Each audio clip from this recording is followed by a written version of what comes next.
ಒಂದು ಹಳ್ಳಿಯ ಹಳೆಯ ಮನೆಯಲ್ಲಿ ಮಿಣುಕು ಎನ್ನುವ ಬೆಕ್ಕು ಮತ್ತು ಚಿಂಟು ಎನ್ನುವ ಇಲಿ ವಾಸಿಸುತ್ತಿದ್ದವು.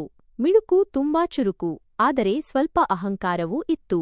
ಚಿಂಟು ಚಿಕ್ಕದಾದರೂ ತುಂಬಾ ಬುದ್ಧಿವಂತ. ಪ್ರತಿದಿನ ಮಿಣುಕು ಚಿಂಟುವನ್ನು ಹಿಡಿಯಲು ಪ್ರಯತ್ನಿಸುತ್ತಿತ್ತು. ಆದರೆ ಚಿಂಟು ಯಾವಾಗಲೂ ಒಂದಲ್ಲ ಒಂದು ತಂತ್ರದಿಂದ ತಪ್ಪಿಸಿಕೊಳ್ಳುತ್ತಿತ್ತು. ಇದರಿಂದ ಮಿಣುಕಿಗೆ ತುಂಬಾ ಕೋಪ ಬರುತ್ತಿತ್ತು. ಒಂದು ದಿನ ಮನೆಗೆ ಹೊಸದಾಗಿ ದೊಡ್ಡ ಹಾವು ಬಂದಿತು. ಅದು ಬೆಕ್ಕಿಗೂ ಇಲಿಗೂ ಅಪಾಯವಾಗಿತ್ತು.